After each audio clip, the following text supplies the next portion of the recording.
kebaikan itu kecuali pada niat. Jadi semakin baik niat seseorang, maksudnya semakin ikhlas, maka akan semakin baik efek dari perbuatan itu. Iya. Yang kedua, niat baik, ini tambahan dari catatan yang Ibu pernah catat 2 pertemuan yang lalu. Niat yang baik tidak bisa merubah status perbuatan buruk jadi amalan saleh. Biasa kita dengar begini, Bu. Orang bilang tergantung niatnya toh. Yang penting kan niatnya, atau istilah orang yang penting kan nawaitunya. Ya, biar salah, kalau niatnya sudah benar dia akan baik. Oh tidak, tidak bisa. Jadi niatnya dulu yang harus dibenahi. Contohnya begini, Bu, yang dimaksud oleh ulama ini, niat yang baik tidak bisa merubah status perbuatan buruk jadi amalan soleh.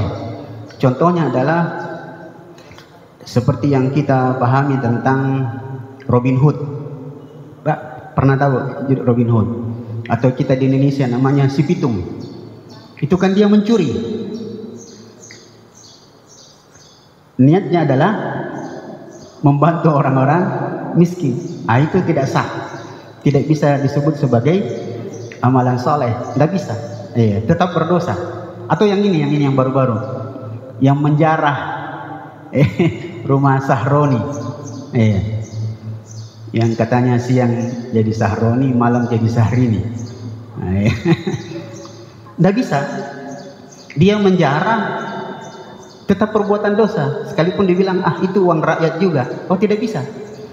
Masalah uang yang dia punya, harta yang dia punya dari hasil yang haram, itu tidak ada hubungannya dengan kita untuk mengambilnya, menjarahnya dengan jalan yang tidak sah. Ya harus diambil.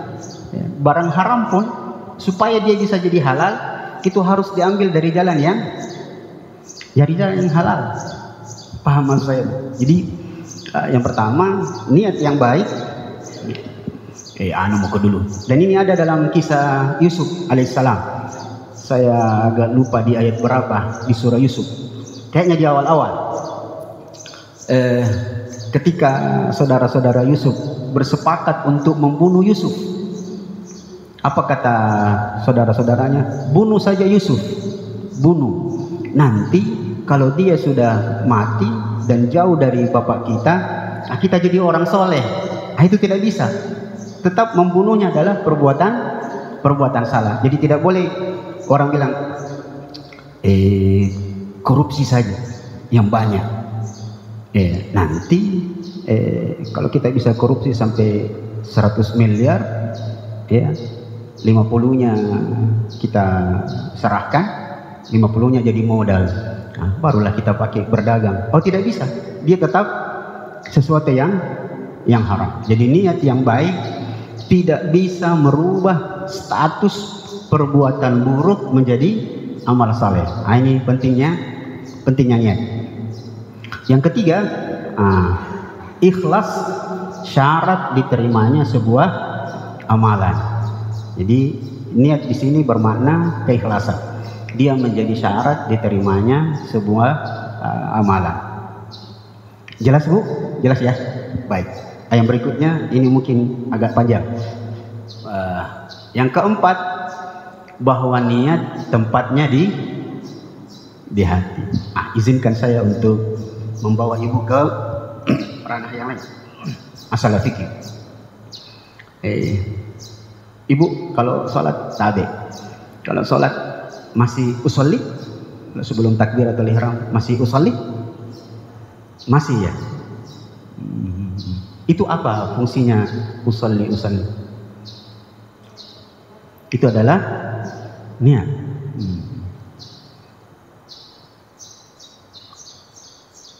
Betul, Bu.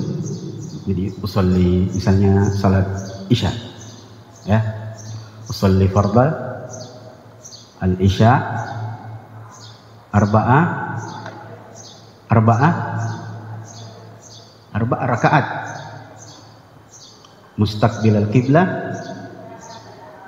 makmuman. Kalau di belakangnya lillahi ta'ala. Itu niat atau bukan?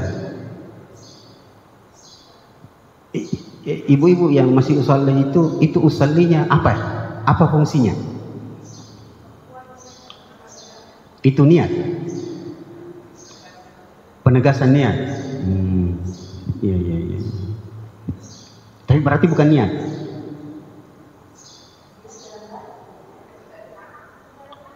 Berarti usolli itu apa fungsinya? Usolli fardhu itu yang untuk menegaskan niat. Iya. Apa perlu ditegaskan seperti itu? Tabe. Sebenarnya tidak perlu. Ya. Atau saya bikinkan teka-teki yang akan nanti menjelaskan bahwa niat itu dalam hati. Coba bantu saya jawab, Ibu. Aku adalah aku. Aku bukan siapa-siapa. Kalau kau tahu siapa aku, maka aku bukanlah aku. Siapakah aku? Ada jawabannya. Nanti berhubungan dengan pembahasan kita. Aku adalah aku. Aku bukan siapa-siapa. Bukan dia, bukan kamu, dan seterusnya. Kalau kau tahu siapa aku, maka hasilnya aku bukanlah aku lagi. Siapakah aku sebenarnya? Apa, Bu? Jawabannya rahasia atau niat. Rahasia adalah rahasia. Dia bukan siapa-siapa, dia tidak diketahui orang. Tapi kalau kau sudah tahu siapa rahasia itu, maka dia bukan lagi rahasia, dia bukan lagi niat. Betul, Bu? Iya. Jelas?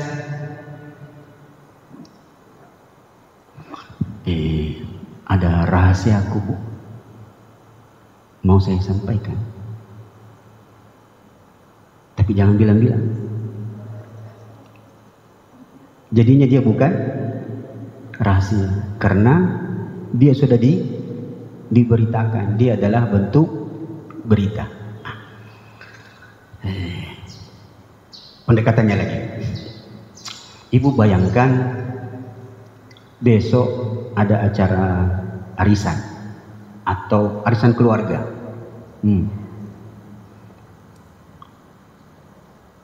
Pagi ini ibu mau ke pasar beli semua bahan-bahan yang akan dimasak untuk keperluan besok. Beras, wortel, timun, macam-macam. Andaikan ibu naik angkot, naik PT-PT, berdiri di depan sana, lewat PT-PT, ibu mau ke pasar mana bagus? Pasar Terong. Ibu bayangkan ketika PT-PT-nya berhenti di depan ibu, apakah ibu ketika akan naik ke PT-PT dengan menggunakan kaki kanan, bismillah langsung naik, atau ibu ketika kakinya di atas tangga, ibu bilang saya naik PT-PT jurusan Antang menuju Pasar Terong untuk membeli ini dan itu dan segala macam. Apa ibu lakukan itu? Tidak. Kenapa? Sudah ada catatannya, sudah ada niatnya. Jadi bagaimana nih? Maka yang sunnah itu kalau kita mau sholat, niatnya tidak dilafadzkan, tidak perlu dilafadzkan. Dia di dalam hati. Kalaupun nanti diinginkan dia dalam bentuk usolli, sebaiknya jangan dilafadzkan. Dia di dalam hati, karena niat itu tempatnya dalam hati. Paham maksud saya, Bu? Jadi saya tidak bilang usolli itu tidak boleh, bid'ah. Saya cuma bilang sesuai dengan pelajarannya bahwa sebaiknya usollinya tidak dilafadzkan, karena tempatnya di dalam hati. Mudah-mudahan bisa dipahami supaya dia nanti tidak secara umum tidak merepotkan ibu. Tidak merepotkan ibu kalau sholat. Pokoknya sudah menghadap ke kiblat, niatnya sudah ada, sudah nih, Allahu Akbar, selesai. Daripada repot lagi, jangan-jangan imamnya sudah baca Al-Fatihah dan seterusnya, ibu masih sibuk dengan usolli. Salah kan? 4 rakaat, sholat maghrib, salasa. Jadi nanti ucapannya bisa salah. Salasa rakaat, salah itu. Harusnya salasa rakaat. Maka sebaiknya dia di dalam hati, tidak usah dilafadzkan. Kalau kita tidak mengerti bahasa Arab, alhamdulillah aman karena tidak diucapkan. Itu saran saya. Karena hukum asalnya niat itu di dalam hati. Repot itu kalau harus usalli lama ki berdiri. Setiap mau sholat duha, usalli apa bu? Farda atau sunnah? Setengah mati itu. Karena kita harus bisa bedakan yang mana yang sunnah, yang mana yang wajib. Mending sudah ada di dalam hati tak, saya berdiri untuk sholat duha, sudah, Allahu Akbar, selesai. Karena sekali lagi hukum asalnya niat itu di dalam hati. Ya, saya kira mudah-mudahan bisa membantu. Yang keempat, faedah hadis pertama, ini tambahan dari yang 2 pertemuan lalu, bahwa ibu sekalian, niat mempengaruhi pola pikir seseorang dan pola hidupnya. Ya, niat mempengaruhi pola pikir. Berdasarkan kalimat di di kitab ibu ada terjemahannya, barang siapa yang berhijrah karena dunia, artinya niatnya untuk dunia, atau perempuan yang ingin dinikahinya, maka dia akan mempengaruhi pola pikir orang itu. Kalau kita mau atau saya sebutkan hadisnya, bahwa betul niat itu mempengaruhi pola pikir. Rasulullah bersabda, "Man kanatid dunya hammuhu", barang siapa yang menjadikan dunia sebagai tujuan hidupnya, farraqallahu syamlah. Siapa yang hidupnya judul di kepalanya cuma satu, yang penting dunia, maka Allah akan memporak-porandakan pikirannya. Itu efeknya. Siapa yang menjadikan dunia sebagai tujuan hidupnya, Allah akan memporak-porandakan pikirannya. Wa ja'alallahu al-faqra nasba'aini. Allah akan menjadikan kemiskinan selalu berada di kelopak matanya. Wa ma atathu dunya illa ma qaddara lahu. Ini catatan penting. Dan dunia tidak akan datang kepadanya kecuali apa yang telah ditakdirkan untuknya. Capek. Kita sambung dulu supaya jelas. Waman kanatil akhirah hammuhu, barang siapa yang menjadikan akhirat sebagai tujuan hidupnya, wahadallahu syamlah, Allah akan membuat hatinya fokus. Wa ja'alallahu ginahu fi qalbi, Allah akan menjadikan rasa kaya, rasa cukup selalu berada di hatinya. Wa atathu dunya wa hiya raghimah, dunia akan datang kepadanya sekalipun terpaksa. Saya ulangi. Barang siapa yang menjadikan dunia sebagai tujuan hidupnya, Allah akan memporak-porandakan pikirannya. Barang siapa yang menjadikan dunia sebagai tujuan hidupnya, Allah akan memporak-porandakan pikirannya. Dan Allah akan menjadikan kemiskinan selalu berada di kelopak matanya. Selalu miskin saja dia rasa. Ketiga, dunia tidak akan datang padanya kecuali apa yang telah ditakdirkan. Ini penting diketahui. Dunia tidak akan datang biar kita jungkir balik. Kalau begitu yang ditakdirkan, begitu itu didapat. Sebaliknya, barang siapa yang menjadikan akhirat tujuan hidupnya, Allah akan membuat hati dan pikirannya menjadi fokus.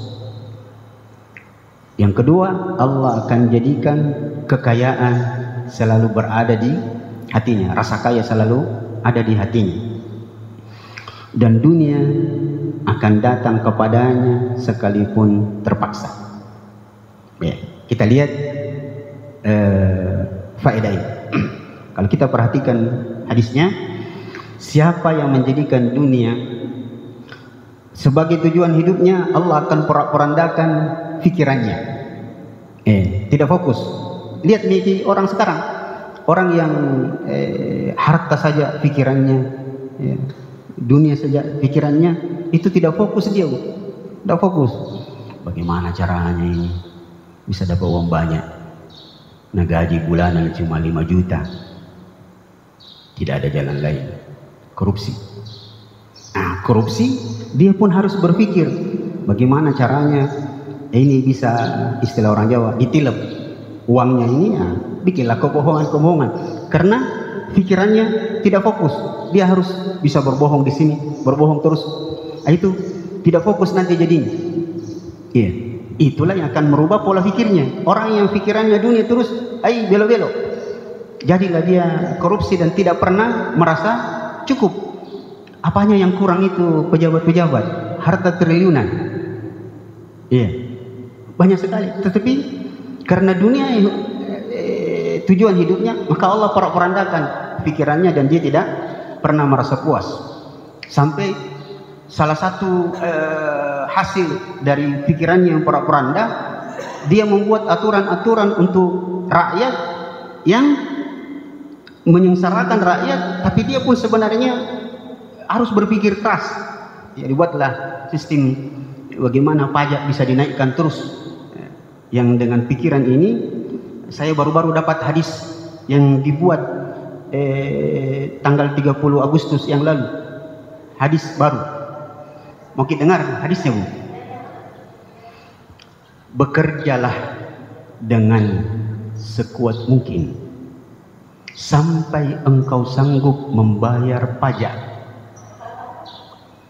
karena pada setiap hartamu ada hak para pejabat. Hadis riwayat Sri Mulyani. Saya dapat. Ya. Itu orang yang pikirannya dunia terus begitu, porak-poranda. Sebaliknya orang yang pikirannya akhirat, Allah akan satukan, fokuskan pikirannya. Pokoknya dia beribadah saja, bekerja yang halal, ya aman. Aman. Nah, itulah sebabnya izinkan saya untuk sedikit melebar. Bu, yang kita cari di dunia ini hubungannya dengan kehidupan dunia, sebenarnya ada satu yang sangat penting dan dulu menjadi wasiat orang tua kita, cuma sekarang jarang disampaikan. Saya sampaikan ke dalam bahasa Makassar. Saya pernah dapat wasiat ini luar biasa. Orang tua itu pernah bilang begini, nah sebenarnya tuh ini itu se'ripas salah atau bahasa Indonesia saja. Sebenarnya dalam hidup kita ini ada satu poin penting yang perlu kita cari dan harus kita dapatkan dalam kehidupan di dunia ini. Apa itu? Barakah nakala saya, keberkahan hidup. Kenapa? Itu bahasa Makassar, bahasa orang tua itu luar biasa. Kapunna barakah mitalla sakana lacukin itu. Hidup kalau sudah berberkah pasti lancar. Licin dia, bukan berarti tidak ada masalah. Akan ada masalah yang kau hadapi, ya, tetapi mudah selesai. Kalau hidup sudah berberkah, aman. Bukan berarti tidak ada masalah. Sebab dunia ini tempatnya masalah, tempatnya ujian. Tidak akan selesai sampai kita mati.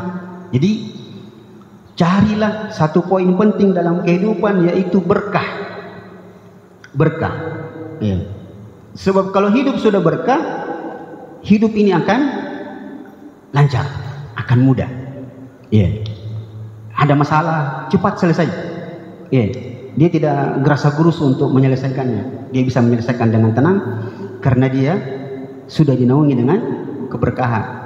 Itulah sebabnya ibu sekalian, ini mungkin agak jauh, tetapi dia sangat baik. Kenapa? Sangat penting kalau kita bertemu pengantin, kalau datang ke undangan pengantin, itu yang harus dilakukan adalah mendoakan kedua mempelai dengan keberkahan. Apa doanya ketemu pengantin, Bu. Barakallahu laka wa baraka alaik wa jama'a bainakuma fi khair. Itu sunnahnya. Dan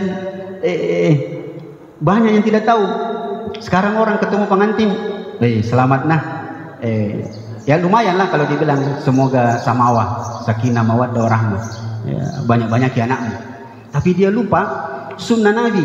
Barakallahu laka. Ibu perhatikan tentang berkah ini. Barakallahu laka.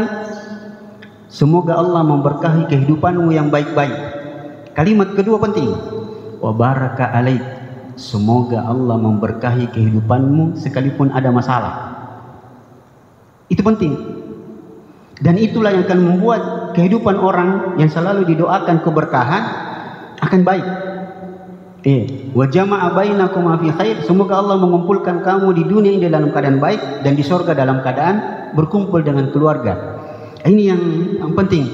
Jadi sering-seringlah mendoakan orang ya keberkahan. Salah satunya ketika bertemu dengan pengantin. Jangan inilah sunnah yang harus selalu dihidupkan. Banyak orang mengaku cinta sama Rasulullah, tapi banyak sunnahnya ditinggalkan. Nah, ini kesempatan kita belajar ya menghidupkan kembali sunnah, dan itu akan membuat kehidupan kita menjadi berkah. Ya, itu sebabnya kalau itu tadi tentang berkah yang hubungannya dengan pengantin. Jadi semoga Allah memberkahimu yang baik-baik.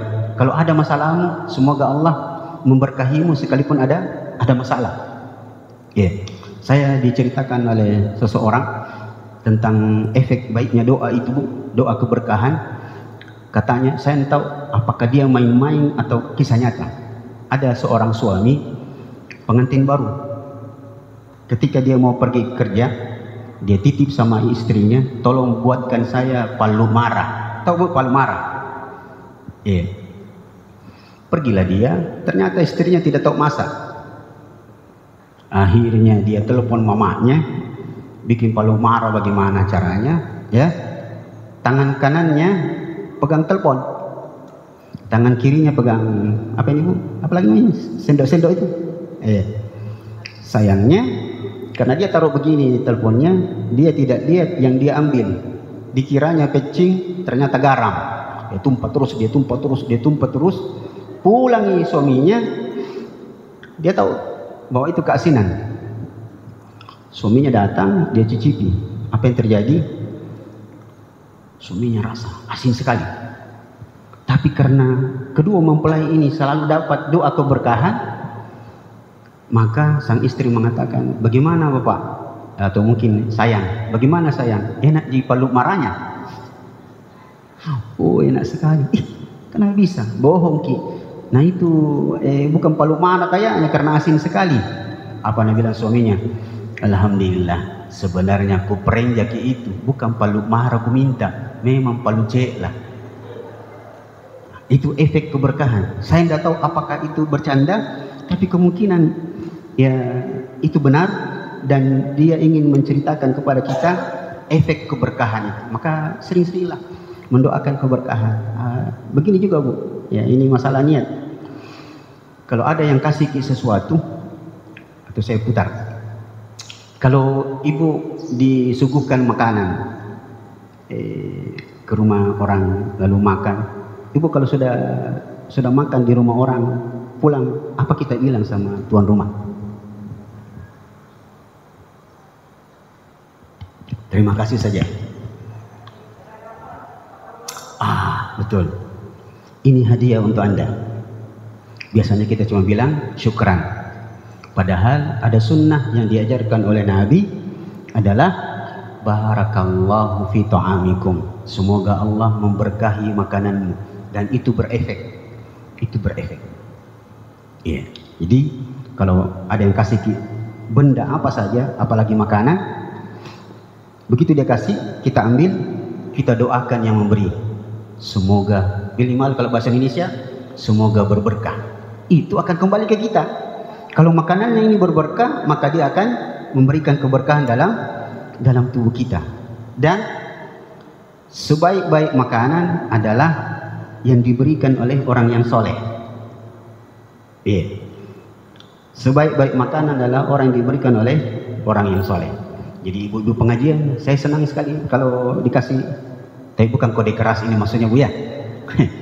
Saya dikasih kotak itu baik sekali. Kalau ada orang baik yang kasih kita, ya, apalagi orang soleh, cepat-cepat, nikmati cepat, karena itu berberkah. Sambil kita doakan keberkahan. Mau saya ceritakan satu kisah. Imam Syafi'i itu adalah seorang imam yang punya murid namanya Imam Ahmad. Pernah dengar ceritanya betul? Keadaannya Imam Syafi'i. Singkat cerita, Imam Syafi'i suatu saat bermalam di rumah Imam Ahmad. Sayangnya anaknya Imam Ahmad, dia perhatikan terus gayanya Imam Syafi'i menginap di rumah bapaknya sampai subuh, karena dia menginap di malam hari. Setelah salat subuh, Imam Syafi'i terlambat pulang. Dia cepat pulang bersama bapaknya. Dia bertanya kepada bapaknya, Imam Ahmad, anaknya Abdullah ini, "Bapak, itu yang menginap di rumah kita tadi malam yang sekarang masih di masjid, betulkah guru tak? Imam Syafi'i kah?" Nah bilang Imam Ahmad, "Betul, itu Imam Syafi'i." Nah bilang anaknya, "Saya tidak percaya. Saya tidak percaya kalau itu ulama. Saya tidak percaya kalau itu guru tak." Maka Imam Ahmad mengatakan, "Kenapa karena lain bukan gaya ulama. Kenapa? Saya mengamatinya sejak dia masuk ke rumah kita sampai subuh hari ini.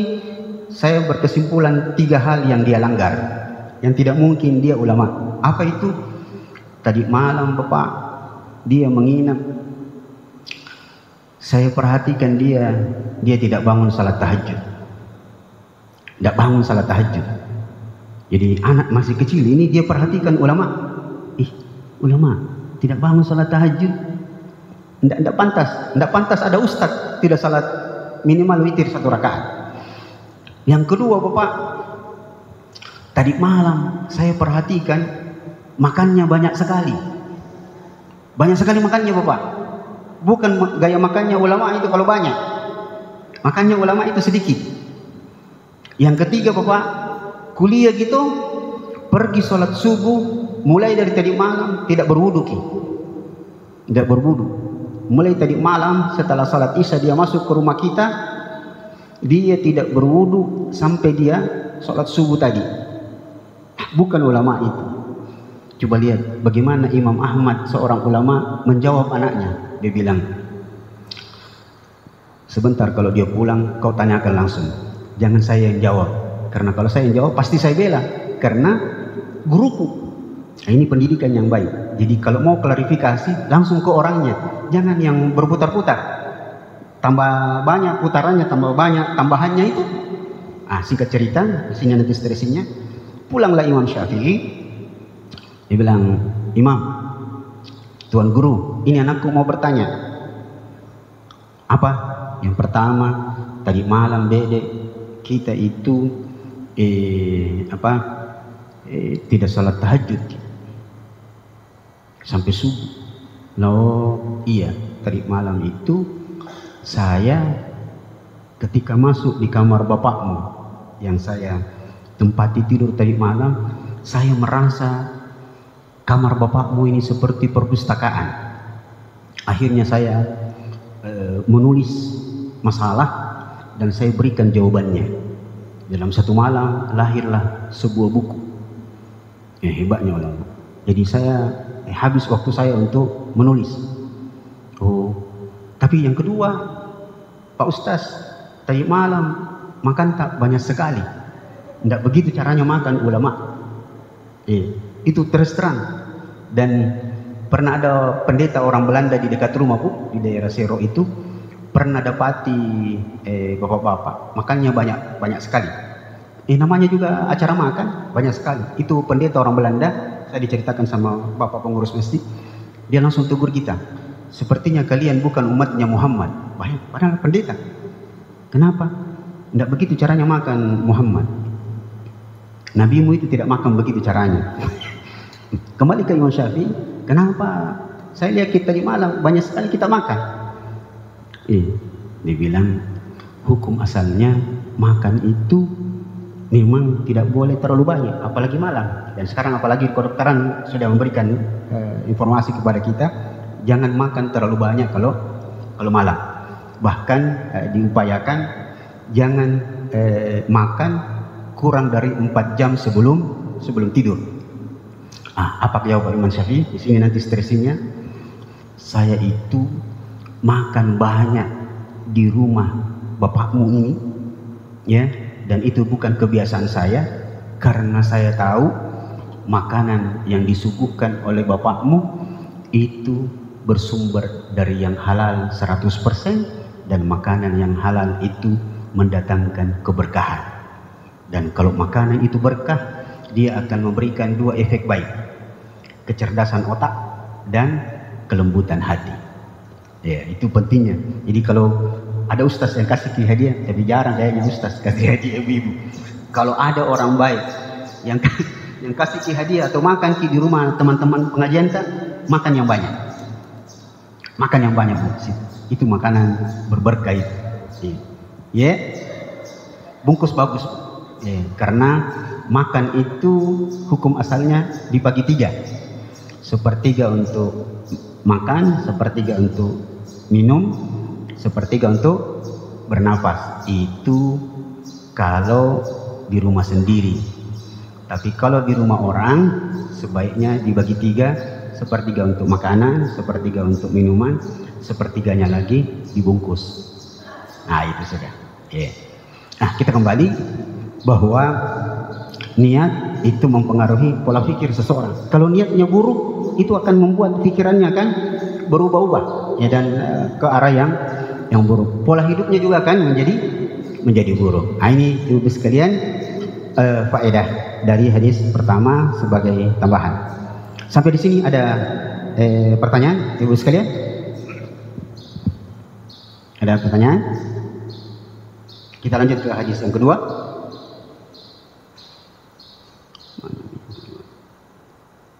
Ya. Hadis kedua, Ibu lihat.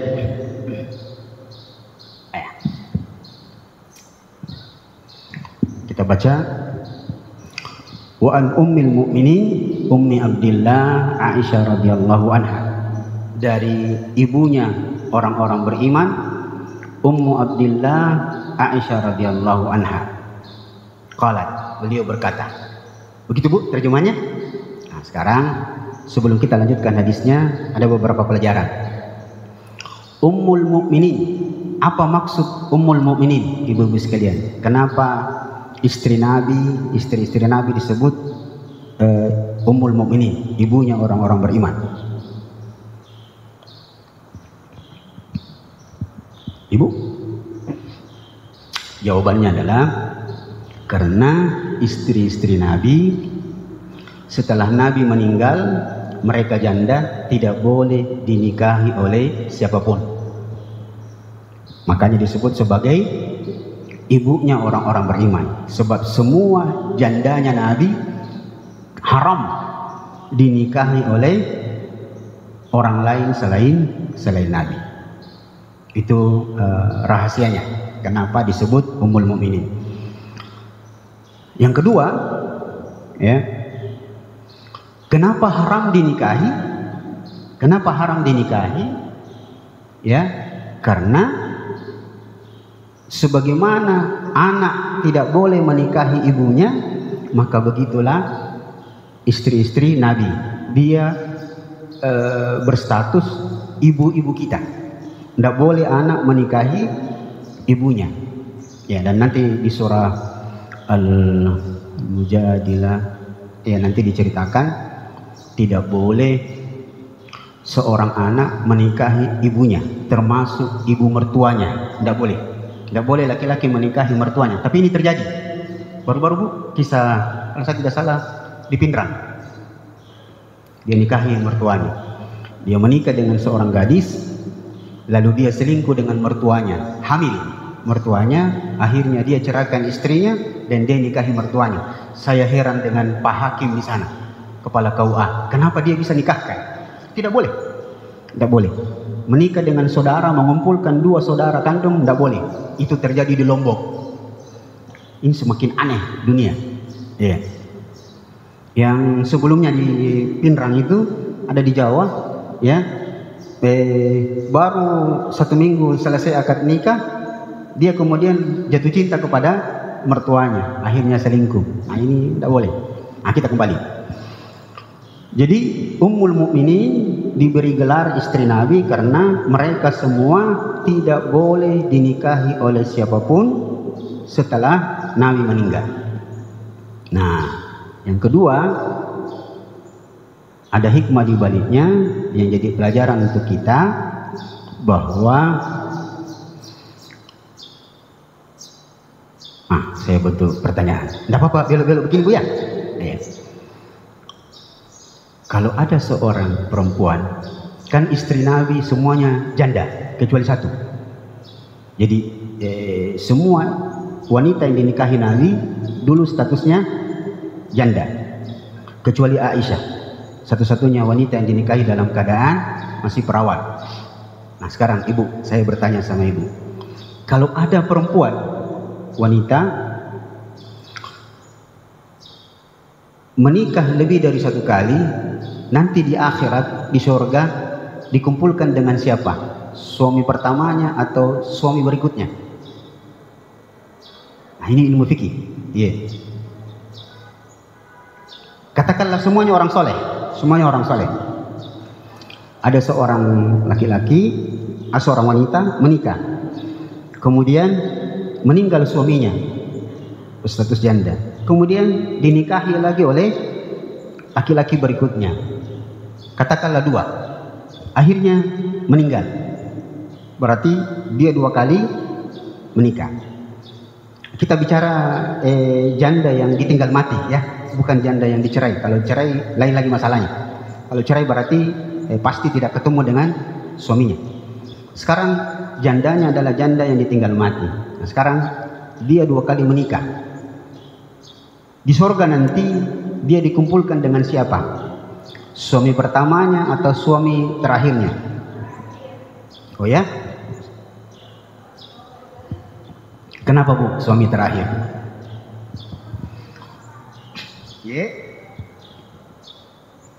Kenapa Bu?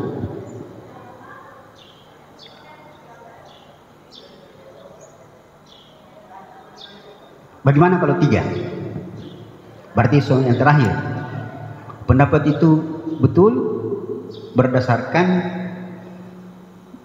keadaan Nabi. Nabi itu menikahi semua istrinya dalam keadaan janda, dan istri-istrinya semua itu akan bersama dengan Nabi. Berarti dia meninggalkan, tidak bersama dengan suaminya yang lalu, tetapi bersama dengan suami terakhirnya. Ternyata untuk pendapat ini itu ternyata khusus untuk Nabi. Khusus untuk Nabi. Kalau Nabi adalah suami terakhirnya, maka istrinya itu, sang perempuan ini akan bersama dengan Nabi. Tetapi umatnya itu nanti kalau ada wanita yang menikah lebih dari 1 kali dan ditinggal mati oleh suami pertamanya dan kedua misalnya, maka nanti di akhirat dia disuruh memilih mana yang lebih soleh di antara misalnya 2 suaminya yang pernah dia hidup bersama. Tidak mutlak dia harus bersama dengan suami terakhirnya. Kalau harus dengan suami terakhirnya, bagaimana kalau ternyata lebih soleh yang pertama? Atau dalam sisi dunia, saya lebih cinta sama suami pertamaku, karena itu suami cinta pertamaku, masa saya sama ini Ustaz? Terpas saja itu sebenarnya, karena anakku mau kubiayai. Maka yang benar adalah umat Nabi, kalau dia menikah lebih dari 2 laki-laki, lebih dari 1 laki-laki, maka nanti dia disuruh memilih. Disuruh memilih. Dan kalau suami semuanya dikasih kumpul semua ibu, dapat semua ya.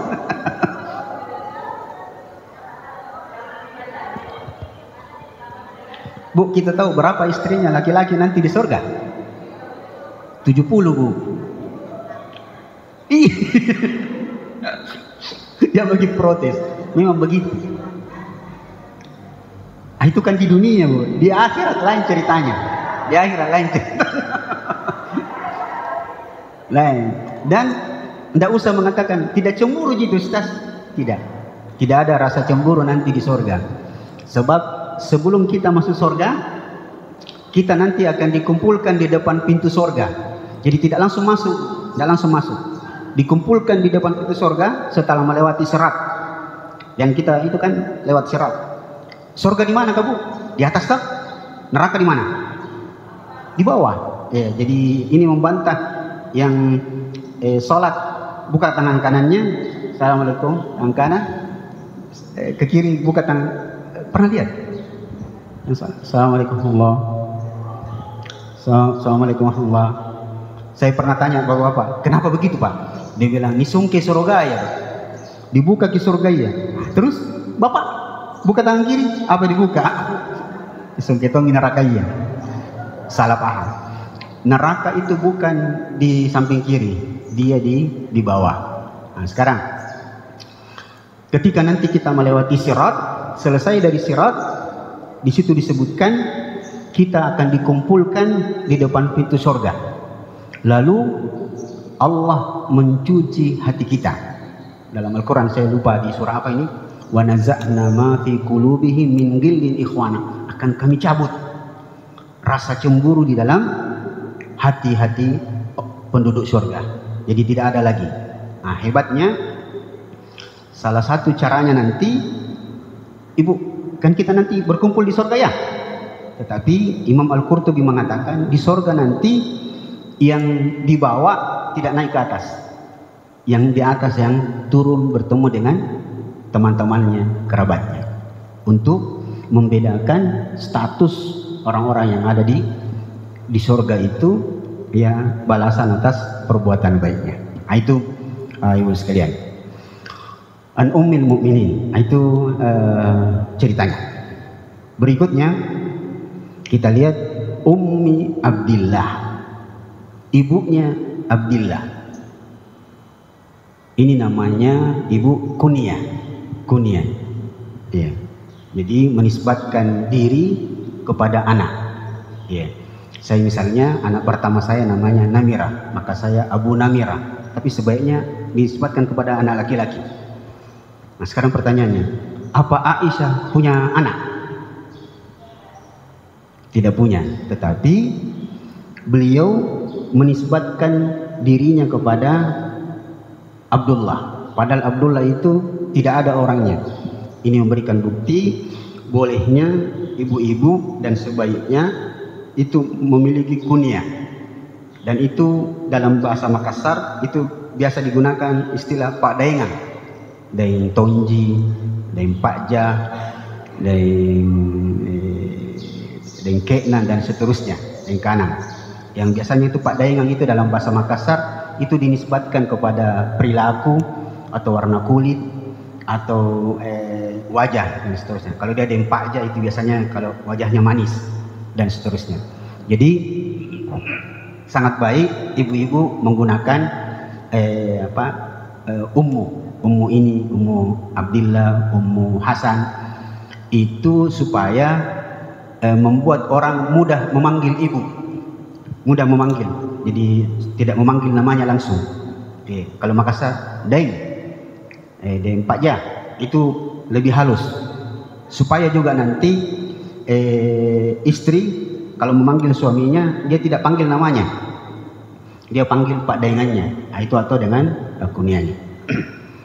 Jam berapa ini Bu? Belum ya? Oh, masih.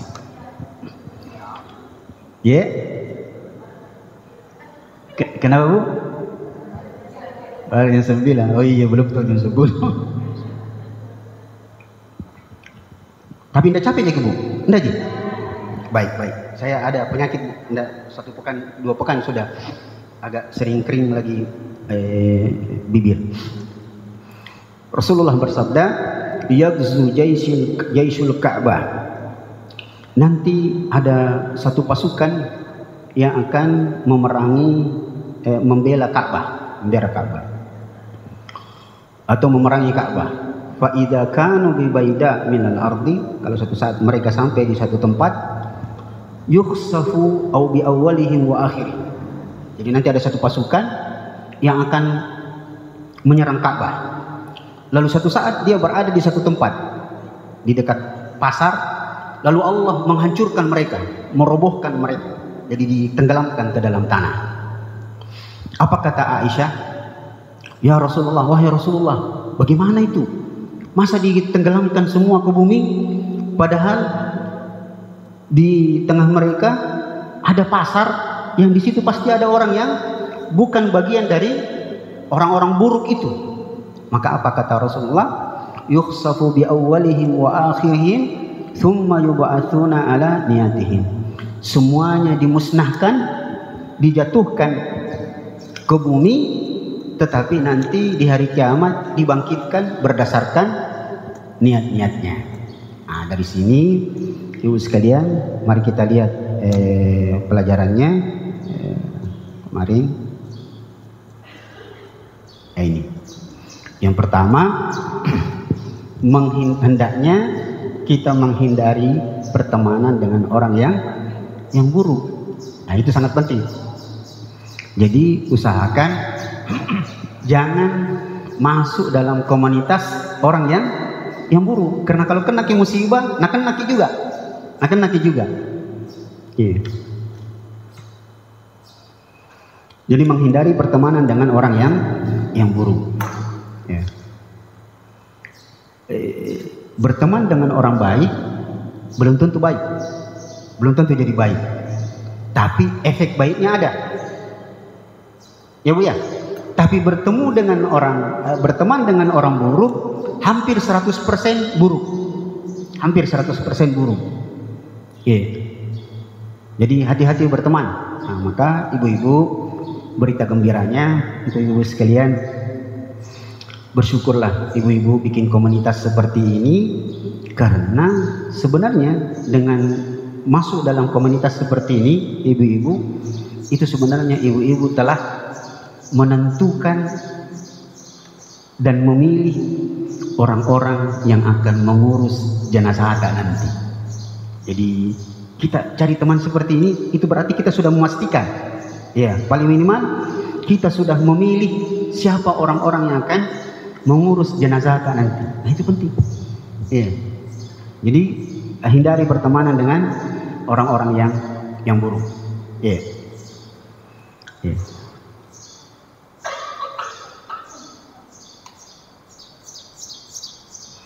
Yang kedua, niat menentukan baik buruknya kematian dan kebangkitan. Nah, ini pernah kita jelaskan bahwa di pertemuan pertama yang lalu, kalau ibu masih ingat, bahwa cara mati itu bisa dipesan. Ya Bu ya, masih ingat. Jadi bertemanlah dengan orang-orang baik, ya, dan berniatlah yang baik. Itu bisa menentukan cara mati kita. Kalau niat tak mati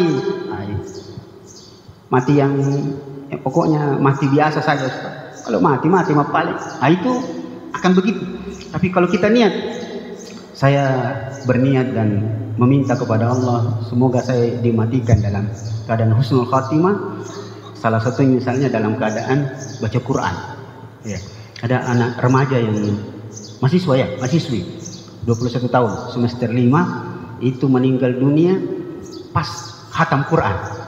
Sampai kemudian ketika dikuburkan itu jasadnya wangi. Padahal ditemukan agak lama setelah dia meninggal. Ternyata dia buka Qurannya pas yang terakhir, dan dia memang hafidzah. Jadi niatkan, saya mau mati di tanah suci. Maka banyak-banyak berdoa dan niatkan yang baik.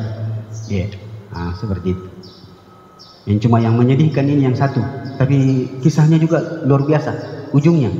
Ini Bu yang di Malaysia, yang siapa namanya itu, siapa yang mati dibully, dikasih masuk di mesin cuci.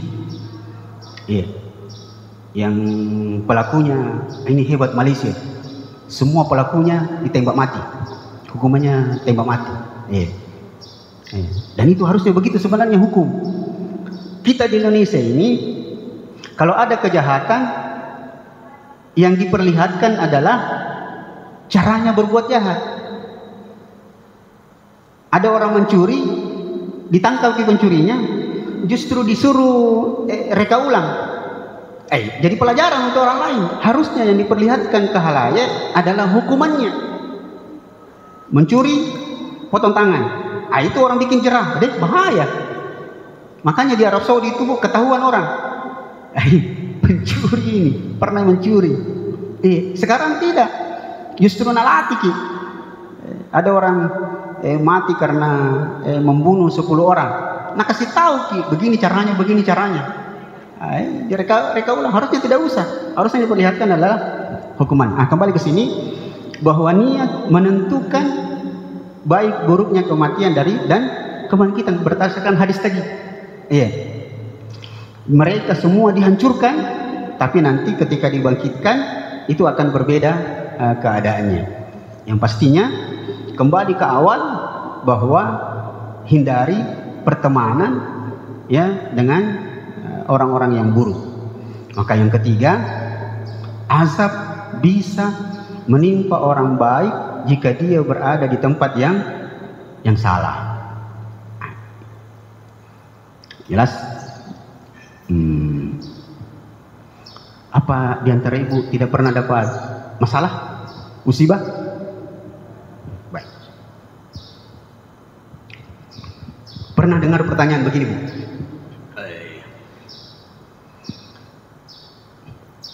Saya ini kenapa selalu dapat ujian dari Allah? Pernah mendengar begitu kalimat itu? Apakah ini azab atau apa, Ustaz? Atau lihat orang dikena musibah, itu azab. Pernah dengar kalimat-kalimat seperti di azab gitu? Tapi kalau dia yang kena musibah, dia bilang, ya Allah, kenapa begini sekali hidupku? Ujian apa lagi ini? Maksud saya perlu kita bedakan status musibah yang menimpa kita. Kapan musibah itu berupa ujian, kapan musibah itu berupa teguran, dan kapan musibah itu berstatus atau berupa adab. Bagaimana menentukannya supaya kita bisa membedakannya, Ibu sekalian? Saya tuliskan gitu. Jadi yang pertama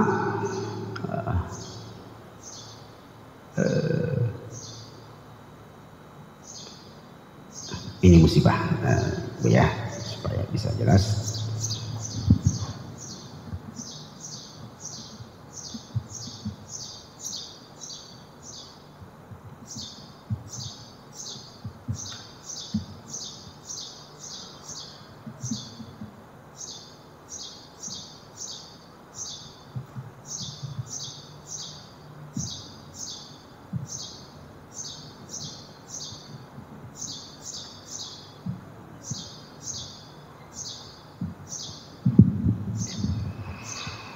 Jadi bagaimana cara membedakan sebuah musibah yang menimpa kita itu adalah ujian, atau dia teguran, atau dia diazab?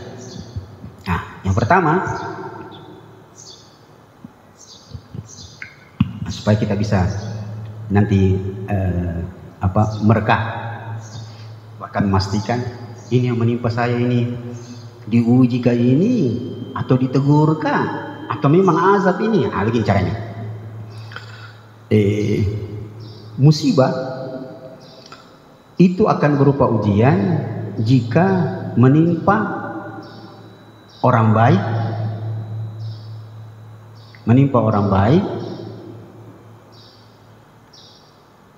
berada pada keadaan yang baik, orang baik berada dalam keadaan baik, pada posisi yang baik, pada posisi yang baik. Itu namanya ujian. Jadi ujian itu jika dia menimpa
Jadi ujian itu ya jika menimpa orang baik dalam keadaan yang baik pada posisi yang baik. Ya. Analogikanya adalah anak sekolah, mahasiswa. Apa salahnya mahasiswa itu? Kenapa dia harus masuk di ruangan ujian? Tidak ada salahnya tuh. Tidak ada salahnya. Dia orang baik, karena dia siswa, berada dalam keadaan baik, keadaannya baik-baik saja, pada posisi yang baik, dia berada di sekolah. Nah, itu namanya ujian. Nah, maka ini fungsinya ya berfungsi untuk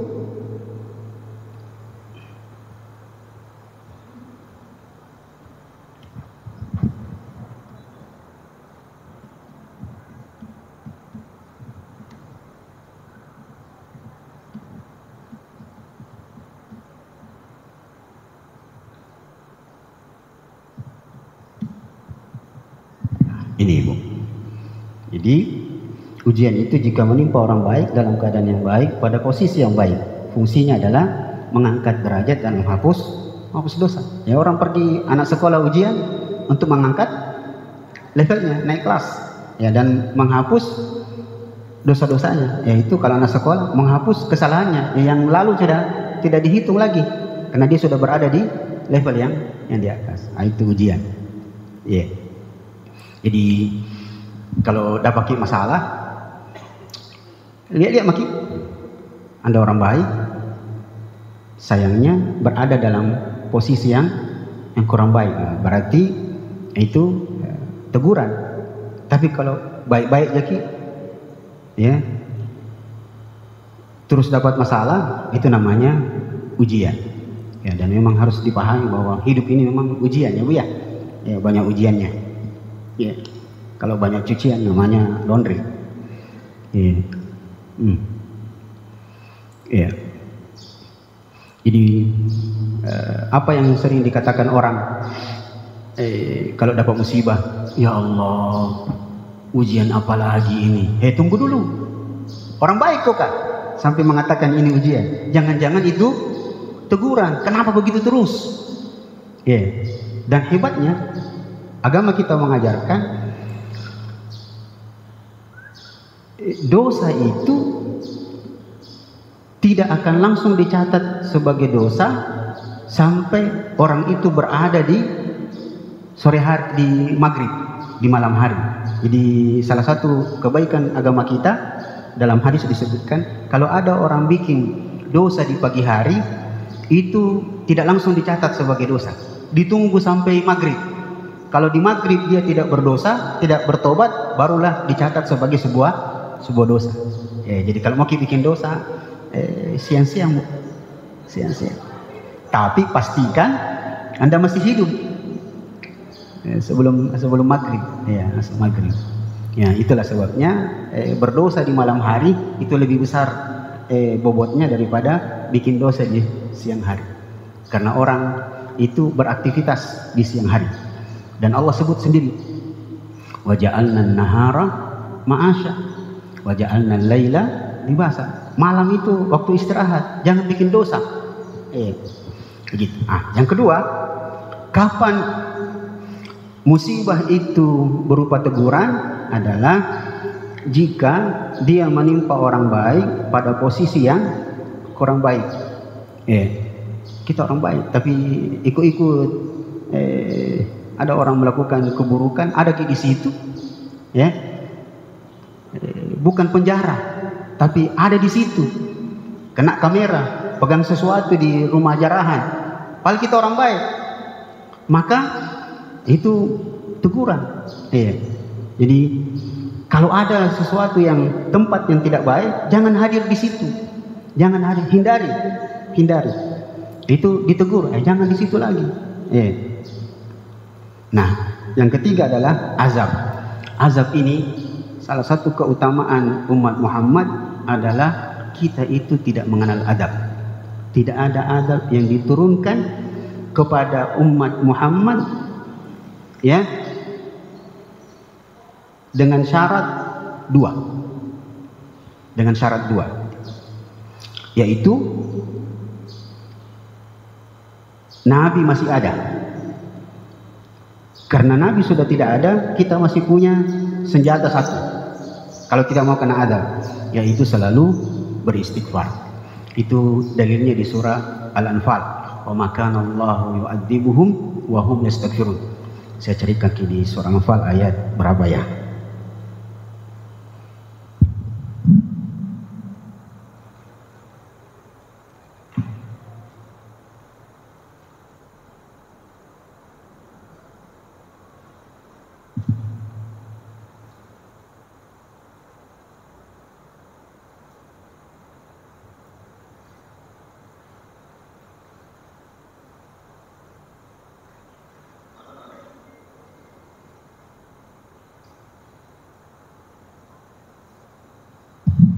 Surah ke-8 ayat 38 yang memberikan bukti selama umat Muhammad masih selalu beristighfar, maka adab tidak akan menimpanya. Nah, jadi kalau kita berbuat dosa lalu beristighfar tapi tetap dapat musibah, maka itu entah ujian, entah itu teguran. Ya, ini pelajarannya ibu sekalian. Ya, kita lanjut. Jadi seperti ini. Jadi azab itu umumnya menimpa orang jahat, dalam kurung bisa orang kafir di tempat yang tidak baik. Jadi kalau kena musibah orang-orang jahat, maka itu adalah azab dari Allah Subhanahu wa taala. Adapun orang beriman, entah dia ujian atau teguran. Ya. Ini ibu sekalian, sekarang kita lanjut sedikit lagi. Pentingnya azab bisa menimpa orang baik jika berada di tempat yang salah. Jadi dia berada di tempatnya orang-orang kafir, orang-orang berbuat maksiat, dia ada di situ. Ya, itulah sebabnya masih diperselisihkan keadaan ustadz yang masuk ceramah di lokalisasi. Itu diperselisihkan, apa boleh dia masuk di lokalisasi berdakwah. Sebab kalau kena masalah itu orang-orang di dalam lokalisasi perzinahan itu, Anda kena, itu dicurigai Anda melakukannya karena tarikannya tempat yang jahat itu sangat kuat.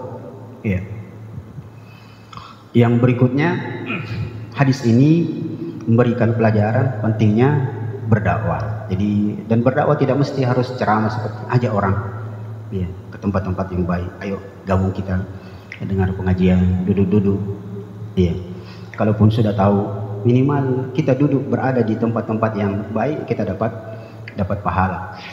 Misalnya di tempat ini masih ada yang makan tangan kanan atau makan tangan kanan tapi minumnya tangan kiri, itu insya Allah dapat nanti teguran. Sebab makan tangan kanan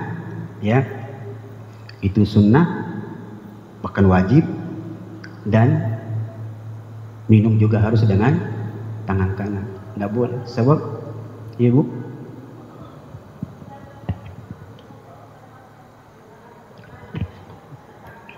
tidak ada alasan kecuali betul-betul darurat.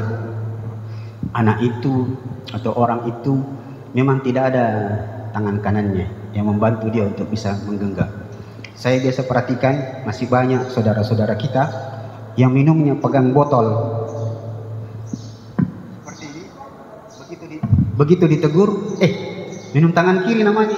Akhirnya dia pegang botolnya begini, lalu tangan kanannya begini.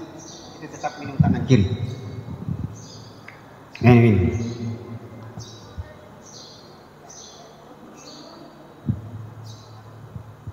Itu yang megang apa, Bu? Tangan kirinya. Itu tetap tangan kiri. Sekarang kita jawab pertanyaan ini. Bagaimana kalau kotor tangan? Kotor karena apa, Bu? Karena makanan.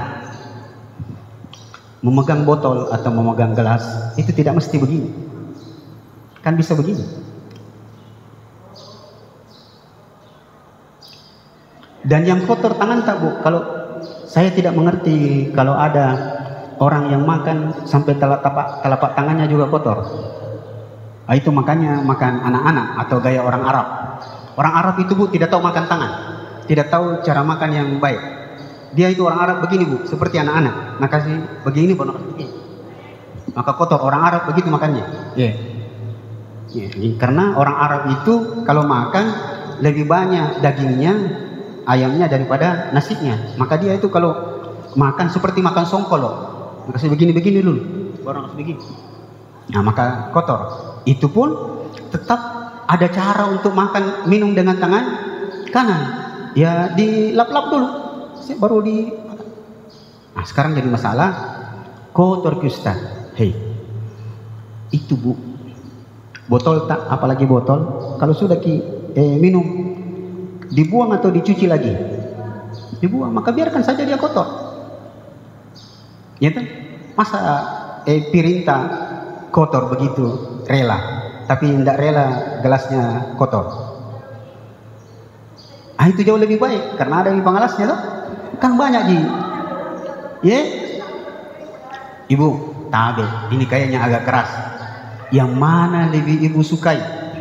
Mengotori gelas itu yang mungkin bisa dicuci atau mengotori sunnah Nabi? Bahkan itu larangan. Itu kan banyak cara. Iya Bu, iya.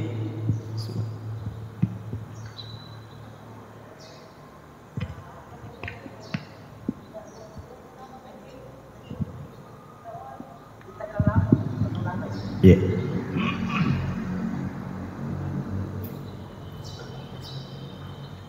Jangan khawatir kotor gelas daripada kita kotori sunnah, bahaya itu. Tes.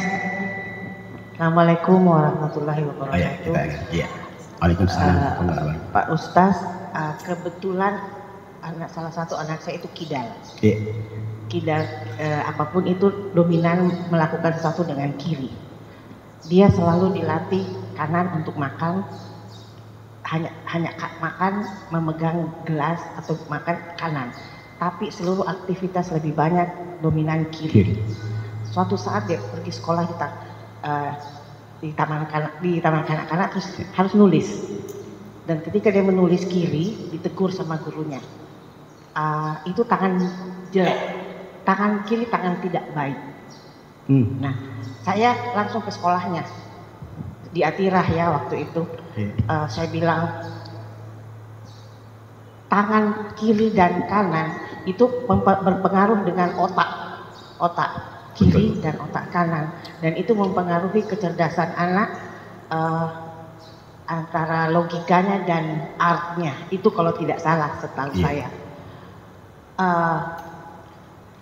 Kalau dikatakan oleh gurunya bahwa yang kiri jelek, yang kanan bagus, semua tangan mau jadi kanan. Yang kiri jelek, kaki kiri jelek, kanan bagus, semua kaki mau jadi kanan. Dan saya kira diciptakan itu complementary each other. Jadi kiri dan kanan itu saling melengkapi. Betul. Tidak bisa dikatakan bahwa di satu ajaran sekolah Islam dikatakan bahwa kiri jelek, yang kanan bagus. Itu tangan kiri tangan jelek. Saya ke sekolah dan saya marah. Ini guru tidak educated, tidak punya pemahaman psikologis tentang tangan, anggota badan dalam hubungannya dengan otak dan motorik anak. Jadi kira-kira apa yang harus dijelaskan atau bagaimana caranya menangani anak seperti ini, karena tidak satu pun anak, tidak semua anak terlahir kanan. Ada anak-anak yang terlahir dan itu sangat sulit merubah dia nganan giwot tengeng kiri kanan. Jadi tetap kami menulis kalau dia kiri nyaman kiri. Jadi saya tidak merubah apapun kecuali makan dan minum. Itu saja karena kebiasaan. Tapi yang selebihnya kiri. Dengan alasan saya bahwa itu saya tidak mau merusak dia punya hubungan dengan otaknya, memaksakan. Terima kasih Ustaz. Baik, saya jawab dari sisi agama. Kalau tadi sisi kedokteran, sisi psikologis atau ilmu anatomi tubuh, itu Ibu pasti tahu. Memang banyak saudara-saudara kita, bahkan di kalangan guru, bahkan di kalangan ustadz itu salah paham dengan hal-hal yang berhubungan dengan sunnah. Dikiranya kalau itu sunnah dia mutlak, dia harus seperti itu. Ya, salah satu yang dimaksud adalah saya bawa ke yang lain, minggir ke masalah makan tangan kanan dan tapi minumnya dengan tangan kiri, dan sudah kita jelaskan. Ibu kalau berzikir setelah sholat pakai tangan kanan saja atau dua-duanya? Itu dia yang saya maksud. Yeah. Yang kita dapati kemudian lanjut ke situ sampai ada ustadz-ustadz yang bahkan di antara mereka murid-murid saya dulu itu memaksa orang sampai menggunakan kalimat wajib berzikir dengan tangan kanan. Padahal hukum asal berzikir itu menggunakan dua tangan. Itu hukum asalnya berdasarkan hadis Nabi. Udkurullaha bil anamil. Berzikirlah kepada Allah dengan menggunakan jari-jarimu. Dan yang dimaksud jari-jari itu begini. Jadi sebenarnya menghitung zikir itu Bu pakai ini. Tapi kan kita ruas jari atau di ujungnya ini namanya. Subhanallah, subhanallah, subhanallah, alhamdulillah, dan seterusnya. Itu hukum asal berzikir menggunakan dua tangan karena hadisnya mutlak. Bisa ikut pelan-pelan? Hanya saja memang datang keterangan-keterangan yang lain bahwa Rasulullah itu senang sekali melakukan perbuatan-perbuatan dengan tangannya atau menggunakan sisi kanan tubuhnya. Itu sunnahnya dan sebaiknya dilakukan. Tidur menghadap ke kanan, apa terlarang orang tidur menghadap ke kiri? Tidak, cuma ternyata karena dia sunnah dan dilakukan oleh Nabi, ternyata manfaatnya lebih banyak. Tetapi pada keadaan yang lain, tawaf, tawaf itu putarnya ke kanan atau ke kiri? Searah jarum jam atau ke kiri? Itu dia. Jadi tidak mutlak semua harus kanan. Apalagi sampai mewajibkan dan sampai pada titik yang tadi dibilang ini sisi kiri, tangan jelek. Itu sebuah kesalahan. Padahal dia berada posisi sunnah, sangat dianjurkan. Kecuali makan dan minum, dia sesuatu yang memang mutlak, dilarang makan tangan kiri dan minum tangan kiri. Kenapa? Rasulullah bilang makan dan minum dengan tangan kiri itu cara makan dan minumnya setan. Tetapi menulis tidak ada masalah. Tidak ada masalah orang menulis dengan tangan kiri. Yang dilarang mutlak itu adalah masalah-masalah khusus yang memang teksnya ada, dilarang makan dan minum dengan tangan kiri. Itu begitu juga tidur ke arah kiri tidak ada masalah. Bahkan tadi saya bilang tawaf dia ke kiri. Ibu tahu apa hikmahnya kenapa tawaf itu ke arah kiri? Ibu tahu apa hikmahnya dia ke arah kiri? Hikmahnya adalah karena jantung kita berada di sisi kiri, maka disunnahkanlah kita, disyariatkan tawaf ke arah kiri supaya jantung ini dan hati ini itu lebih dekat ke arah Ka'bah, ke arah Hajar Aswad. Itu maksudnya. Siti Hawa diambil dari rusuk sebelah mana? Sebelah kiri. Apakah kiri kemudian menjadi tidak baik? Tetap baik. Siti Hawa diambil dari sebelah kiri. Tapi Pak, ada cerita. Bapak, Pak, lebih enak mana? Kalau duduk sama istri Istri tak di samping kanan atau di samping kiri? Ay, jarang kita duduk sama istri kita. Ya, kiri. Istri itu sangat enak. Saya tidak tahu ibu lebih enak mana kita rasa? Duduk di samping suami, samping kanan apa kiri? Samping kanan tak, supaya ibu berada di samping kiri tak. Karena itu letaknya tulang yang diambil untuk menciptakan Hawa. Jadi bisa kita katakan salah itu Bu kalau dibilang ini tangan jahat. Tidak orang, ini tangan tidak baik. Tidak. Begitu juga tadi dengan zikir. Zikir hukum asalnya menggunakan dua tangan. Tapi kalau mau berzikir dengan tangan kanan saja, itu sebagian ulama mengatakan itu jauh lebih baik. Karena riwayat banyak Rasulullah selalu berzikir dengan menggunakan tangan kanan. Rasulullah selalu menggunakan sisi kanan tubuhnya. Tidur, kalau mandi, beliau menyiram sisi kanan dulu dan seterusnya, menyisir kanan dulu. Tapi bukan berarti yang kiri itu buruk. Tidak ada yang buruk di sisi kiri sampai teksnya jelas. Seperti makan dan minum tangan kiri. Bahkan ibu kalau masuk toilet pakai kaki apa dulu? Kiri apa kanan? Kalau keluar, apakah orang kalau begitu dia melakukan kesalahan karena kirinya duluan? Tidak. Itu nih Ustaz. Kenapa kiri itu buruk? Buktinya kiri duluan kalau masuk toilet, kalau masuk masjid tangan kanan. Bukan itu maksudnya rahimah. Bukan itu maksudnya. Ternyata ada hikmah kenapa masuk WC pakai kaki kiri. Itu ditemukan disebutkan dulu oleh Pak Kiai Bakri Wahid. Kenapa? Karena umumnya manusia sisi kanannya itu lebih kuat daripada sisi kiri.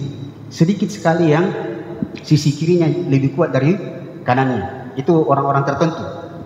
Nah, kalau kita masuk ke toilet, ke WC dengan kaki kiri, maka itu artinya kekuatan kita itu berada di kaki kanan. Seandainya kita masuk ke WC dan ternyata WC-nya licin, maka jatuhnya itu tidak terlalu parah. Tidak terlalu parah. Kenapa? Karena kaki yang kanan yang kuat itu masih berada di luar. Begitu keluar, kaki kanan duluan. Kenapa? Seandainya jatuh, maka kaki kiri yang lemah itu memang ada di dalam, tapi yang kuat sudah ada di luar. Begitu. Jadi memang betul perlu mungkin diperbaiki atau ditambah bacaannya ibu guru, karena itu vonis bahwa kiri itu tangan buruk. Memang banyak di dalam peristilahan itu kalimat kiri itu memang rata-rata jelek. Wa ashabul yamini ma ashabul yamin, wa ashabus shimali ma ashabus shimal. Tahukah kamu kelompok kanan, maksudnya kelompok surga, kelompok kiri itu adalah kelompok neraka. Tapi bukan itu maksudnya dalam hubungan persoalan-persoalan dunia yang tidak diatur dalam agama kita. Seperti itu. Begitu Bu. Jadi memang kalau ibu bertindak begitu ya wajar saja. Itu benar memang. Tidak perkataan ibu guru salah 100% kalau mengatakan tangan kiri tangan buruk. Apalagi memang orang sudah kidal, apa boleh buat? Begitu kira-kira. Ada lagi sampai Bu, silakan.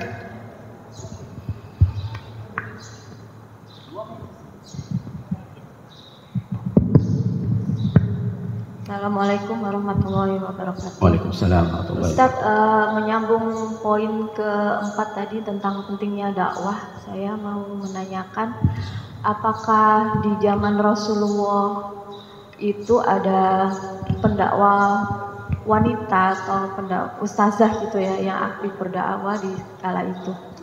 Terus seperti yang kita lihat sekarang itu kan banyak sekali pendakwah wanita yang yang berdakwah dan bahkan sampai ke luar negeri, Ustadz. Kalau seperti itu hukumnya gimana ya Ustadz? Bukankah ada hadis yang menyebutkan bahwa sebaik-baiknya wanita berada di dalam rumahnya? Apa saja batasan-batasan bagi pendakwah itu biar tidak menyelisih hadis tersebut begitu Ustadz?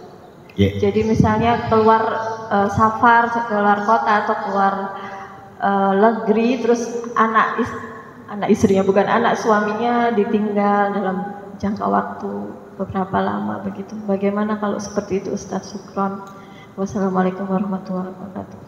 Waalaikumsalam warahmatullahi wabarakatuh. Yang pertama, apakah ada pendakwah wanita di zaman Rasulullah? Secara khusus bahwa pendakwanya, modelnya yang berdakwah ceramah seperti ini tentu tidak ada. Karena semuanya berfokus kepada Rasulullah, karena hukum berada pada beliau. Tetapi apakah setelah sepeninggal Nabi ada para pendakwah? Ada. Salah satunya istri Nabi, yaitu Aisyah radhiyallahu anha. Beliaulah yang mengajar para sahabat. Jadi bahkan para sahabat datang ke rumah Aisyah untuk belajar tentang agama ini. Itu ada. Kalau pertanyaannya, adakah pemimpin mujahidah, orang yang berperang, ikut perang di zaman Rasulullah, perempuan? Ada. Salah satunya adalah keluarga Ammar bin Yasir, keluarga Yasir. Di situ ada perempuan. Oh, Ummu Yasir, istrinya Yasir. Ummu Yasir. Iya. Arti ibunya Yasir ya, Ummu Yasir. Iya. Yasin. Pakai R. Iya, Yasir, yang mudah urusannya. Iya. Iya. Selain itu ada orang namanya Sumayyah. Sumayyah ini adalah syahidah pertama dalam Islam. Wanita pertama yang mati dalam keadaan syahid, Sumayyah. Adapun yang pergi ikut membuka negeri-negeri Islam, apa ada perempuan? Ada. Salah satunya adalah Ummu Haram. Namanya Ummu Haram, yang masih kerabat Rasulullah. Di zaman Muawiyah, dialah wanita pertama yang ikut membuka negeri Islam. Apa bahasa Indonesianya lagi itu, biasa bahasa kerennya, membuka negeri-negeri Islam, pergi berdakwah di negeri Islam. Namanya Ummu Haram, lewat laut. Beliau meninggal di satu wilayah yang dikenal dengan negeri Siprus. Di situ Ummu Haram meninggal dunia. Adapun bentuk berdakwahnya tidak sama dengan wanita-wanita sekarang, para ustazah yang ceramah seperti ini. Kemudian ada masalah yang kedua tadi tentang ibu ya, seorang wanita pergi kemana? Pergi berdakwah.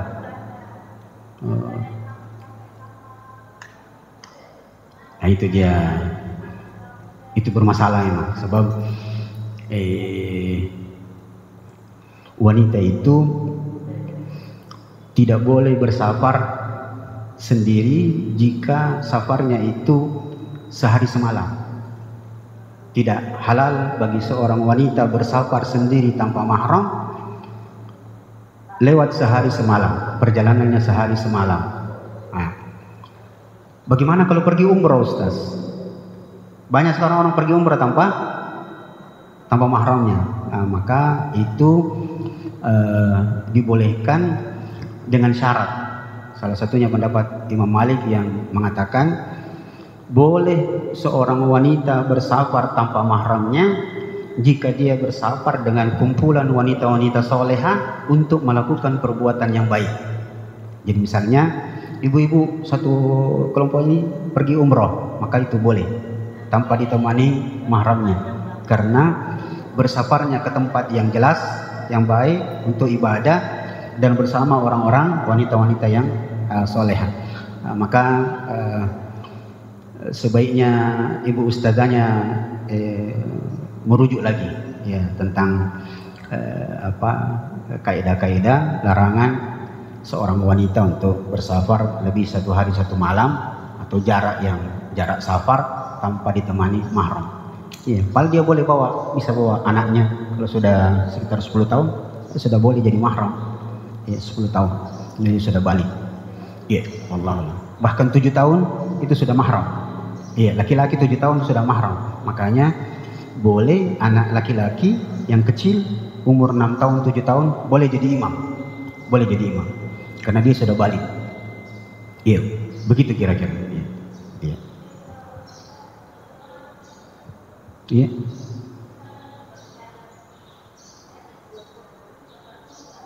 Iya. Iya, sama siapa ki berangkat? Ada di teman tak perempuan? Ada di teman perempuan tak? Ada di teman tak perempuan? Ayo.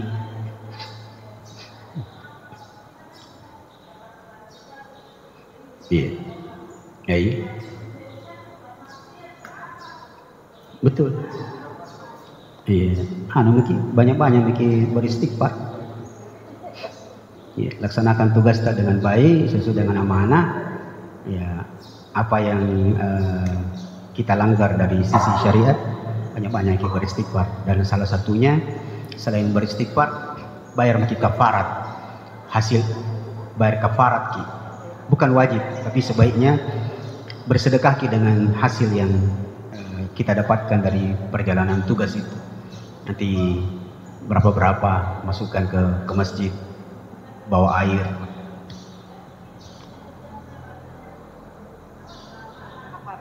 Bukan sebuah kewajiban. Saya yang pakai istilah bersedekah maksudnya.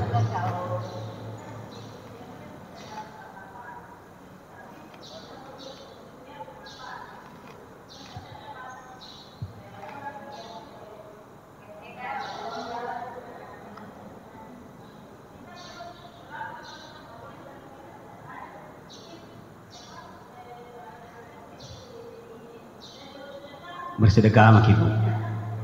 Tidak tahu, karena tidak tahu. Ya bagusnya ada yang kita kasih keluar dari hartata itu diniatkan sebagai mudah-mudahan bisa jadi penghapus dosa ini. Iya. Kan tidak tahu apa-apa. Kan baru kita tahu toh sekarang kasih keluar Miki berapa kira-kira yang dulu-dulu. Ya mudah-mudahan bisa jadi. Kan dulu alhamdulillah kita tidak tahu toh, dan sebuah perbuatan salah kalau tidak tahu itu dimaafkan. Tapi alhamdulillah sekarang sudah tahu. Sekarang sudah tahu ya, mudah-mudahan bisa untuk ya menambah. Ya itu. Iya Bu, kalau pergi pulang ada berapa lah kita sedekahkan. Mudah-mudahan ini Tommy yang bisa saya lakukan ya Allah, karena saya ini antara harapan dan kenyataan. Harapan saya bisa baik, tapi kenyataannya ternyata ada unsur pelanggaran. Saya pergi, maka mudah-mudahan 100.000 ini uang soleh ini bisa menjadi penghapus dosa. Kalau bagusnya lagi belikan beli air kotak, air gelas baru disedekahkan. Baik Bu, iya. Terakhir sekali, ya. Ustaz, tadi faedah hadis yang pertama itu ada yang nomor 2, niat yang baik tidak bisa merubah status perbuatan buruk jadi amalan soleh. Iya, betul. Itu kalau memang sudah jelas-jelas ya perbuatan buruk tidak akan berubah jadi amalan soleh. Bagaimana kalau perbuatannya baik, Ustaz? Baik, cuman contohnya apa ya? Jelas mungkin kayak misalnya jika orang yang sudah meninggal, terus kan yang sampai itu hanya doa anak yang soleh sama amal jariah almarhum ya Ustadz ya. Kalaupun ya sedekah jariah, sama mungkin kalau kita wakaf Al-Quran itu mungkin bisa saya sampai. Tapi kalau kita memanggil orang kita mengaji, apakah sampai itu Ustaz? Memanggil orang? Iya, mengambil orang mengaji. Mengaji di rumah? Iya. Dalam rangka? Karena peninggal, iya. Almarhum.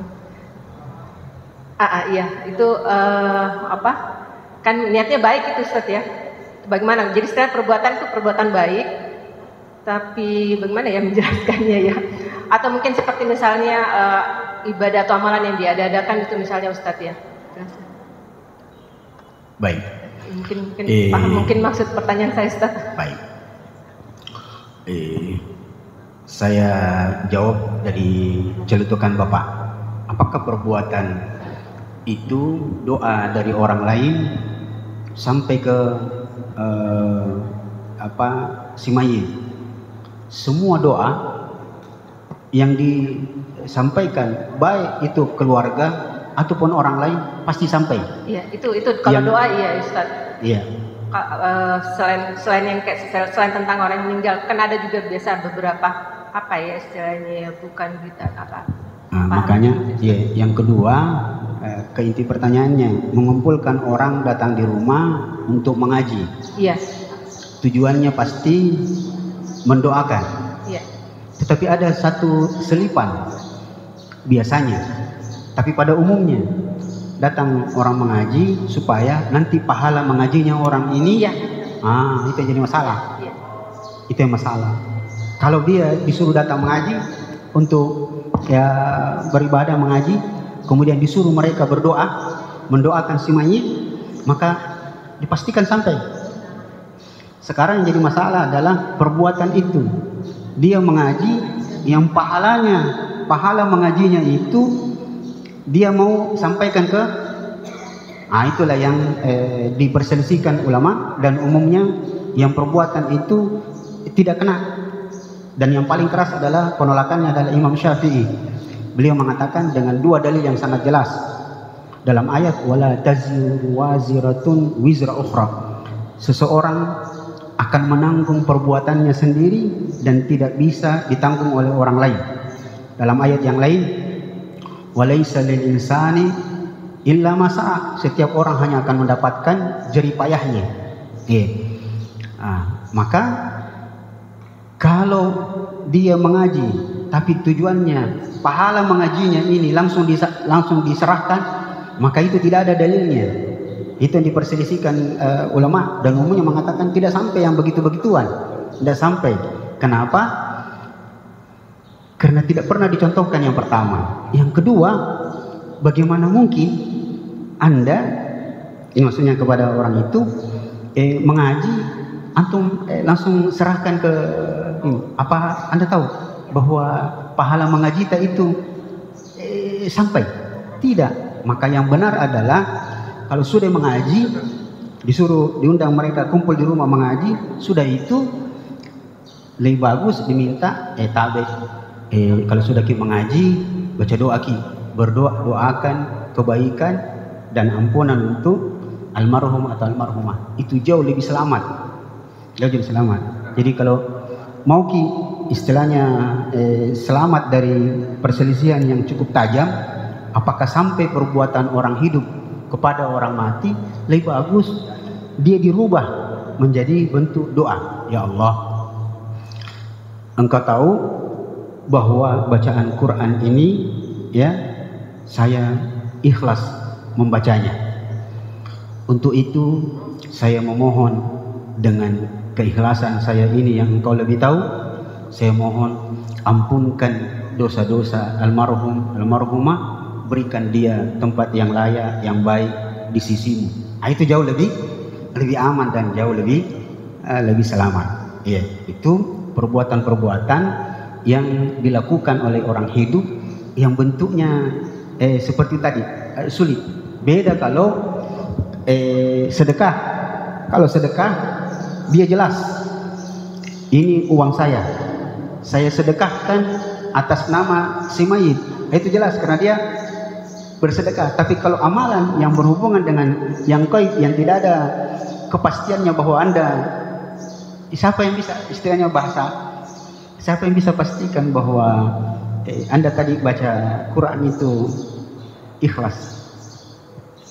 Siapa yang bisa pastikan? Bahkan yang bisa dipastikan Anda itu tidak ikhlas karena memang datang karena diminta, bukan membacanya karena memang mau membaca, karena disuruh.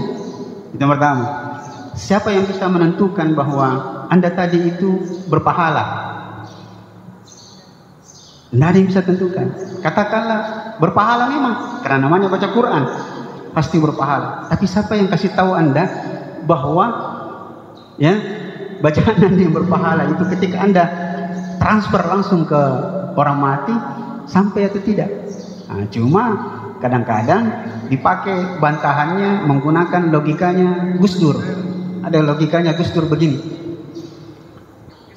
Kalau ada orang membantah bahwa mengirim pahala itu tidak sampai, bantah dia dengan begini, bahwa pasti sampai.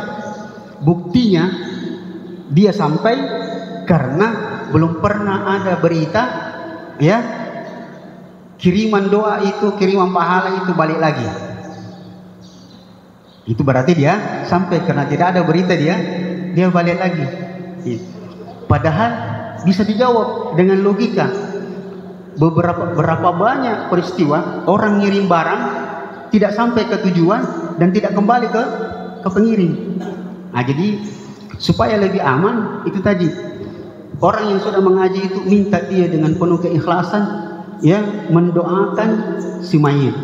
Itu namanya bertawassul dengan amalan soleh untuk kebaikan orang lain. Itu jauh lebih selamat. Iya. Berarti ngajinya itu nggak sampai, dan kita misalnya sedekah ke yang ngaji pun juga itu nggak sampai ke yang meninggal, tapi yang sampai hanya doanya saja ya Ustaz ya. Kalau doa semua ulama bersepakat. Sampai ini. Iya. Jadi amalan-amalan yang tidak dicontohkan bentuknya itu diragukan. Iya. Maka jauh Tadi lebih. ada tambahan Ustaz dari Bude. Walaupun anak sendiri yang mengaji Ustaz gitu ya. Maka itu yang lebih baik. Anak sendiri, karena dia pasti bisa dipastikan anak itu pasti ikhlas. Iya, itu jadi masalah. Jadi masalah keikhlasan itu menentukan sampai atau tidaknya. Iya. Seperti itu. Kalau anak itu dia akan sampai, apalagi kalau dia niatkan karena anaknya. Karena semua perbuatan anak otomatis sampai, apalagi kalau dia niatkan untuk itu. Iya, karena anak itu adalah hasil perbuatan dari orang tuanya itu. Itu perbedaannya. Iya. Begitu. Saya kira cukup dulu ya, cukup. Kita tutup sambil berdoa kepada Allah Subhanahu wa taala, semoga Allah selalu memberkahi perjalanan hidup kita, dan mudah-mudahan semuanya menjadi bekal kita berhadapan dengan Allah Subhanahu wa taala insyaallah nantinya. Wassalamualaikum warahmatullahi wabarakatuh.